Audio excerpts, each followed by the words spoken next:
$1508 لكل دقيقة، صفقة بلا أي بصمة. المهاجم أصبح واحد من أكثر الصفقات المثيرة للجدل داخل القلعة الحمراء بعد ما حصل على حوالي $285,000 مقابل 189 دقيقة لعب فقط من غير ولا هدف أو أسيست.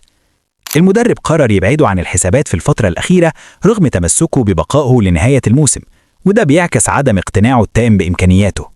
إدارة النادي الأهلي نافت بشكل قاطع وجود أي مفاوضات مع المدرب هيرفي رينارد لتولي تدريب الفريق. السبب إن النادي قرر استمرار ياس توروب حتى نهاية الموسم على أن يتم حسم ملف المدير الفني الجديد بعد نهاية الدوري. تشهد كواليس النادي الأهلي تحركات قوية استعداداً للموسم الجديد، حيث استقرت إدارة الكرة على تأجيل حسم مصير اللاعبين المعارين إلى نهاية الموسم الجاري، مع الاعتماد على تقييم شامل لأدائهم وربطه باحتياجات الفريق في المراكز المختلفة.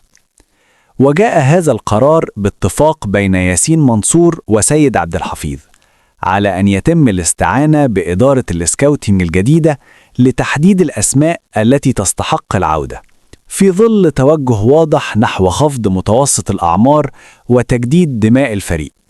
وفي هذا السياق تميل النية داخل النادي إلى الاستغناء عن بعض اللاعبين المعارين الذين يتحمل الأهلي جزءاً من رواتبهم. وعلى صعيد التدعيمات تكثف الإدارة جهودها للتعاقد مع إبراهيم عادل لاعب نوردشلاند، حيث وصلت المفاوضات إلى مراحل متقدمة للغاية. في المقابل يقترب حسين الشحات من الرحيل عن الفريق بنهاية الموسم في صفقة انتقال حر بعدما توقفت مفاوضات تجديد عقده بسبب الخلاف على المقابل المالي، حيث طالب اللاعب 50 مليون جنيه سنويا بينما عرض النادي 20 مليون فقط، وهو ما دفعه لبدء دراسة العروض الخارجية أبرزها عرض من أهلي طرابلس.